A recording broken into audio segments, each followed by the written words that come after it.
views and opinions expressed do not necessarily reflect those of Access Fort Wayne, the Allen County Public Library, or any other supporting groups.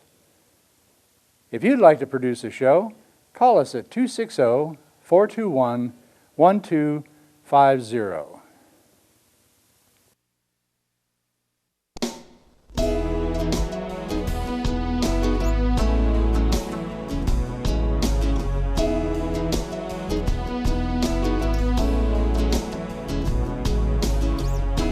Let me be your lighthouse so I can show you the way. Let me be your shining light, I'll keep you from drifting away. I'm the one that makes you try when... This is Patty Hunter of Patty's Page.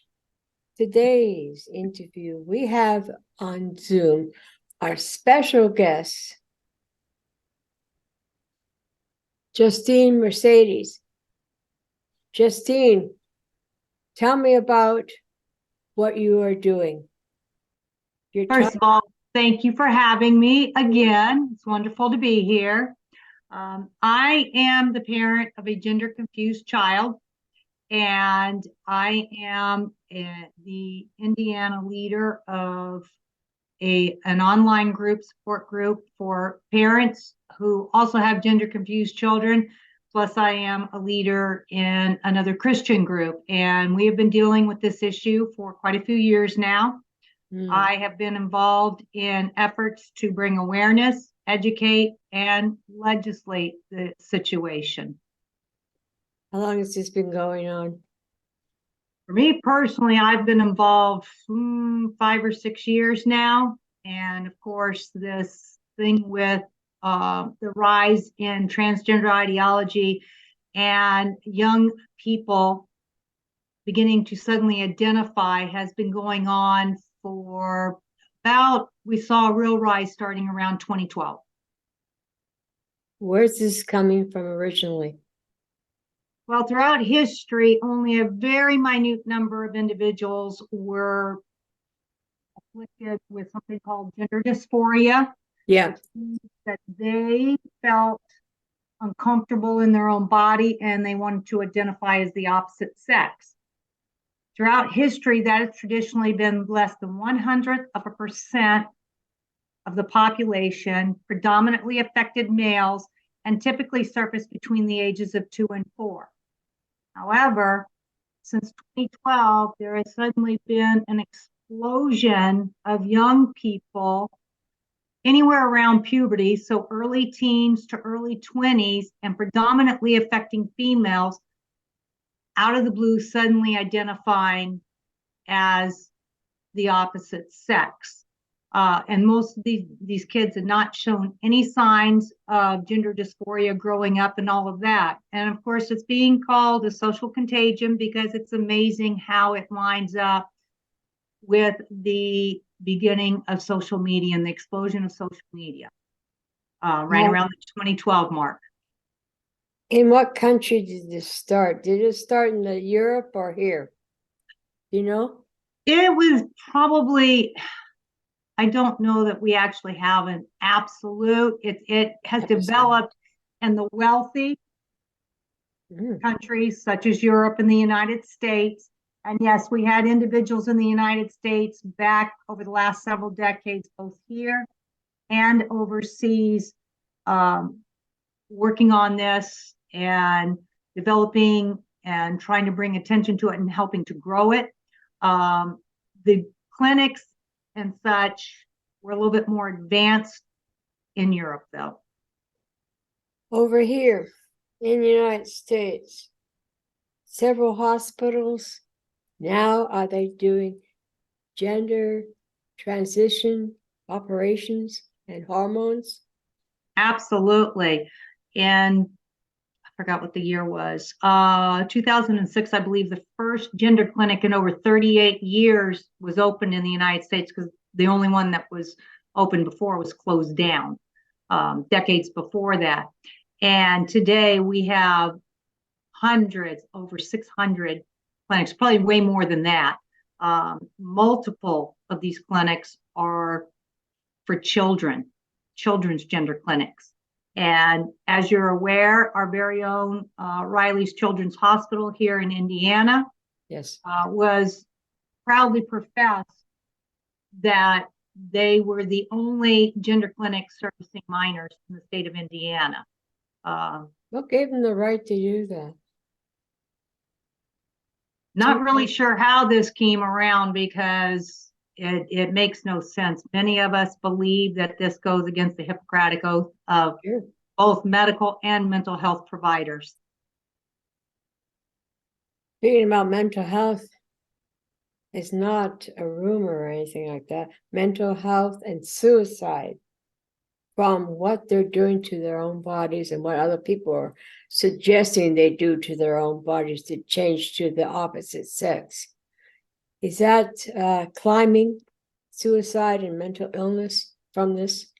Well, the mental illness, the vast majority of those, I'll say younger people, which is youth all the way through young adults, who suddenly start identifying, this is actually termed, has been coined, the phrase has been coined, rapid onset gender dysphoria, or it's often referred to as ROGD, and that is the late onset versus the traditional early onset.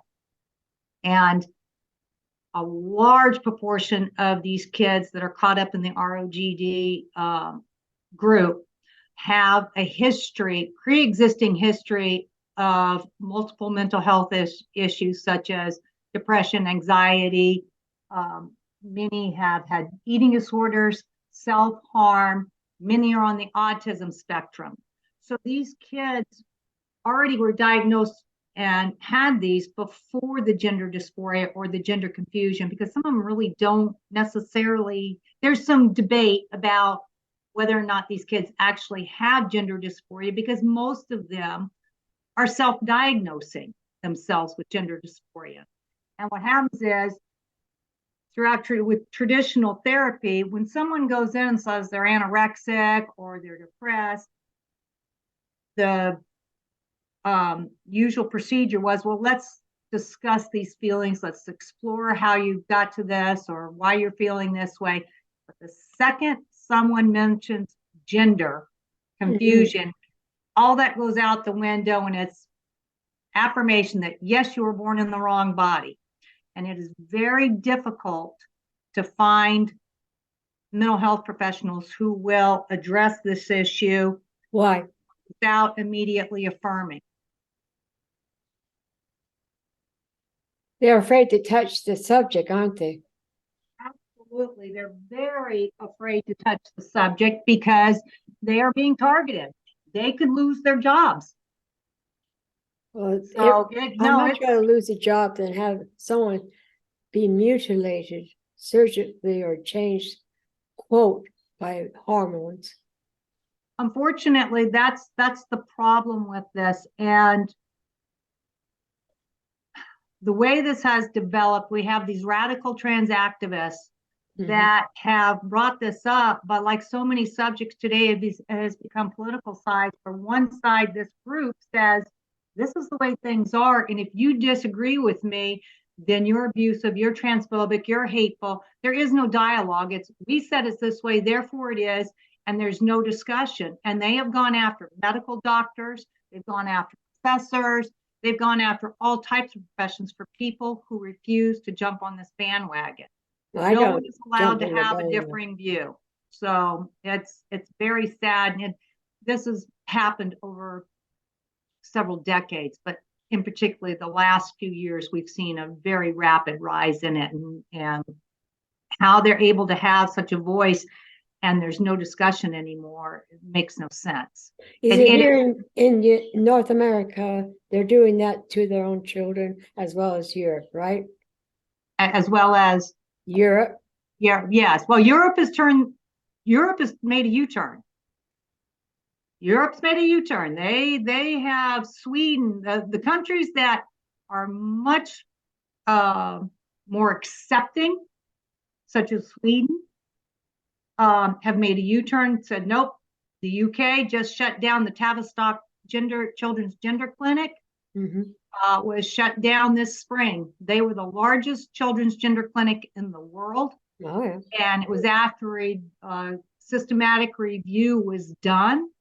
They realized that the dangers or the risk way outweigh any benefits from affirming and transitioning children, that this is all experimental. And we need to take a step back and start going back to strict clinical reviews. One thing that used to be done, and they always like to, people like to talk about the Dutch protocol, that it was the model.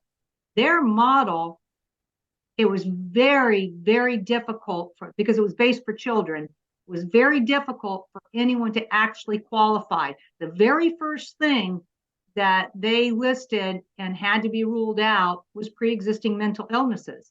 If a child had pre-existing mental illnesses, they did not qualify for the program. Those illnesses had to be addressed first. Where in the United States, when it was brought to the United States, that segment was thrown out and they went straight to not even asking about previous mental illnesses.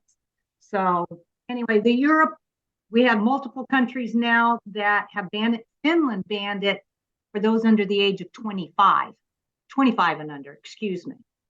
So while most of Europe, part of Australia, many of their clinics in Australia have also made a U-turn. For some reason, the powers that be in the United States and Canada are pushing, doubling down and going forward with this, even though the United States has not conducted any systematic reviews. The only state that did was Florida last year, when their medical board looked at this, and lo and behold, they came up with the same conclusions, looking at all the data. They say it came up with the same conclusions that the European countries have, is that this is experimental and it's dangerous, and we need to take a step back from it. If it tickles the ear, they'll go for it, right? Exactly. It's like a fad of some sort of sick, dangerous one. There are people that have say, like, I believe, well, I don't want to know. I'm not going to say name because I'm not positive, but it is being said that this will be known as the worst medical scandal in history. It will be worse than the lobotomy. And it's sterilizing human beings. They won't be able to have children at all. Correct. And that's not just all the only effect. I mean, it's horrible that these, oh yeah, and that's right there at the top of the list. These young people are being lied to. They're told that it's the magical pill that's going to fix everything. And it's not true. And so, yes, many of these kids, especially if they're younger and they're put on puberty blockers, once they're put on puberty blockers, it's something like 98% will go on to wrong sex hormones, and that will sterilize them. And I want to mention real quick that throughout history, studies have shown that anywhere of 85% or more of these young people, if allowed to go through natural puberty, will find their dysphoria resolve itself, and they once again become comfortable with their natal sex. Now, the vast majority of them would grow up to be gay males. But the other side effects, and just listening to the detransitioners, first of all, a lot of them are permanent for the testosterone in females, voice change, vaginal atrophy, male pattern baldness. Those things are not reversible. And they also unnatural too. Correct. It's unnatural. You are introducing, the whole point of endocrinology is to take an unwell body, a sick body, and put it back in balance to make it healthy. With wrong sex hormones, they are doing the exact opposite. It is making the body sick. These kids end up with, these young people end up with, even if they come off, quite often have joint pain for the rest of their lives. They have all type of issues. And when you're on them, you're also at increased risk for stroke, embolisms. Oh, there's a very, very long list. Higher rates of cancer. Yep. And it also affects mental health that, can go different ways. Some will say that they feel better at first, but then later on, it could actually cause a lot more issues. There's just a whole array. And the sad And part is, rejection of people when they change. absolutely, a report just came out, a study just came out talking about those who transition actually end up, they're lonelier. And it doesn't. The true studies that have met criteria for studies are showing that there is no benefit or improvement in mental health once a person medically transitions. The youth is what I'm talking about. Unfortunately, that's also true for adults. 30-year study done in Sweden, and the only study to follow all participants, 324 of them, and account for every single one of them through the entire 30 years, showed that 7 to 10 years after medically transitioning, those individuals were 19 times more likely than the general population to commit suicide. So that doesn't even, yeah, they actually completed suicide. So, and they haven't done those studies on young people. Well, the people that they studied were adults. Their minds had already matured. They were more capable of making those decisions, yet it showed that they had a much higher rate. And even then, even WPATH says that the other studies that are being done are low quality. So there needs to be something done we need to move back to traditional medicine and studying this under very controlled circumstances and keeping it to the people who truly follow, we had the traditional less than 100% of the population. Getting away from God is what our nation is doing around the world too. Correct. You say, I'm not made in the image of God. I can do anything I want with myself. Well, I don't think so. God made man and woman. Absolutely. Absolutely. And you're born with XX or XY. If you're born with anything else, and that is a medical condition. Yes. But that people try to put the intersex group in there. Those people are born with a medical condition, and most of them do not want to be considered trans because they're not. It's not. Transgender is Walt Heyer. Do you know who Walt Heyer is? Okay, Walt Heyer is a gentleman who I believe was in the 80s. He left his marriage. He had a life of growing up, a history of abuse from his grandmother, and he was sexually abused. Went on to get married, had children, and sometime during his adult years decided that he was actually a woman.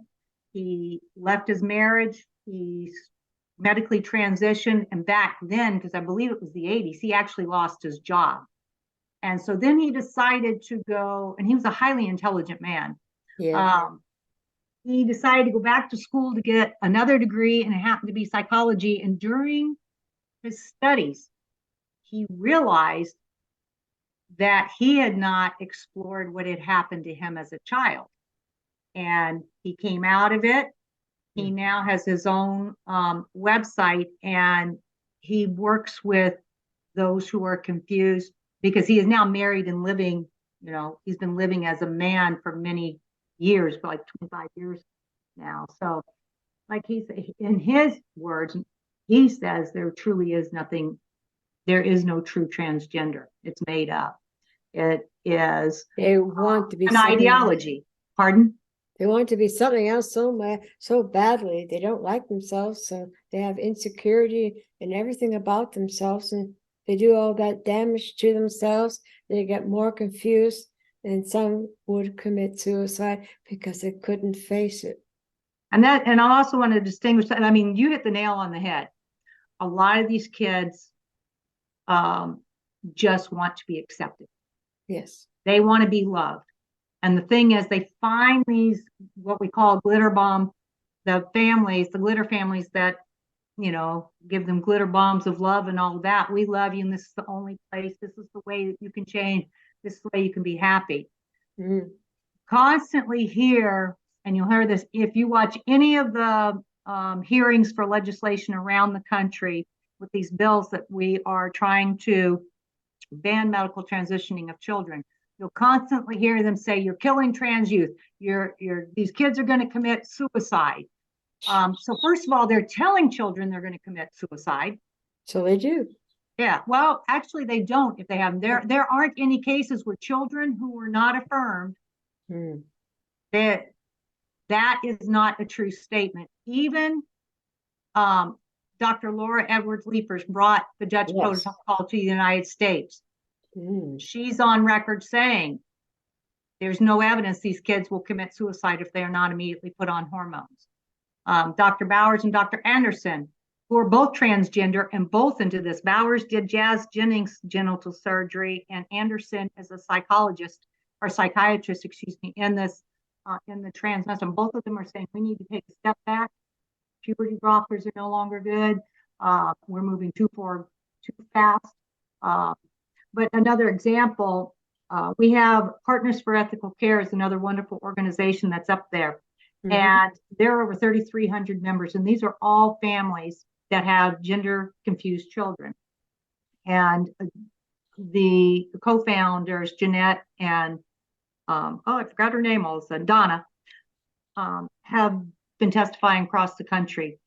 And they say, we have yet to see a single child out of 3,300. We do not know of a single family that has lost a child because they did not affirm their child.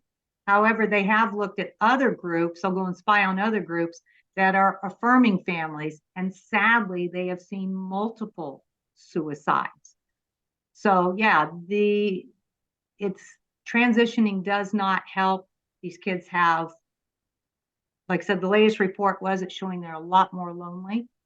Mhm. And then if they choose to detransition, Mhm. those families, that so-called community that loved them no matter what they were, because Mhm. you can be anything and you can change your mind unless you go back. Wow. Then they are treated so horrifically, not just by the trans community, the radical trans community, but also by the doctors and the mental health people who help coerce them into transitioning. They are completely abandoned and treated horribly. Fall through the cracks. Yes, yes. Liberals and conservatives. Yes, this is not a liberal or conservative issue. So It- gays against groomers, etc. What does that do?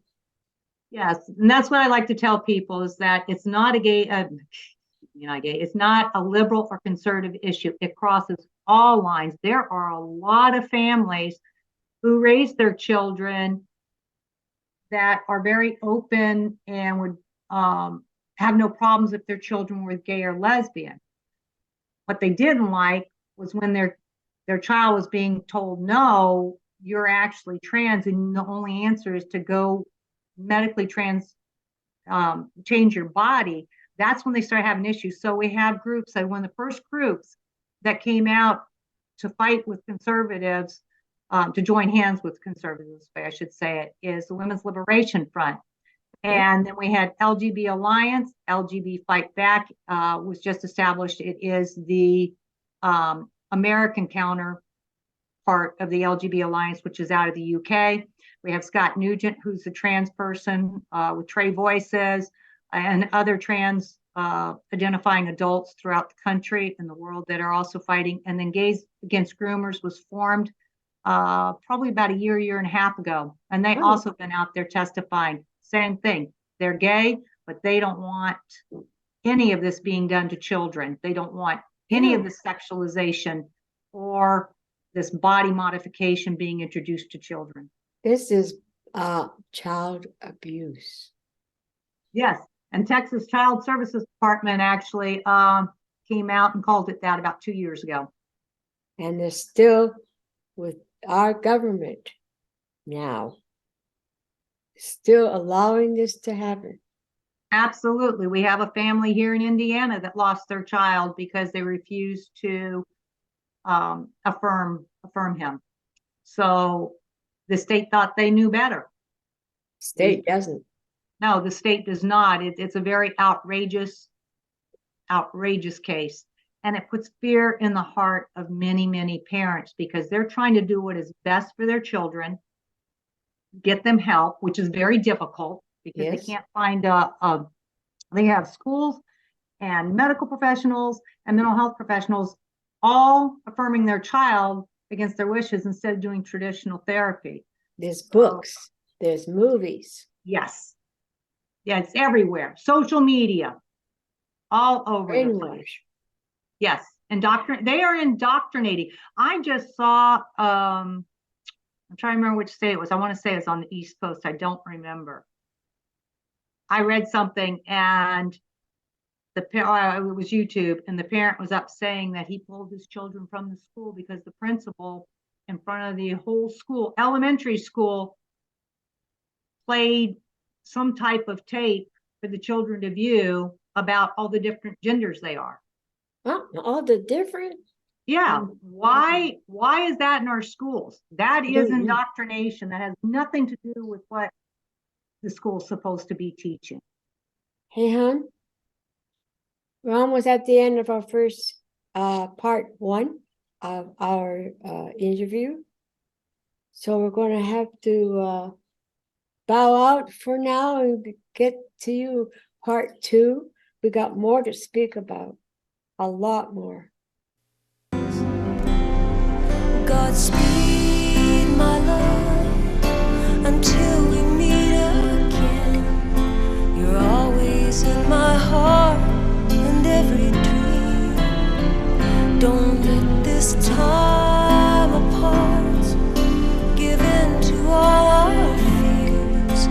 God will keep us close from up above. So until we meet again, Godspeed, my love.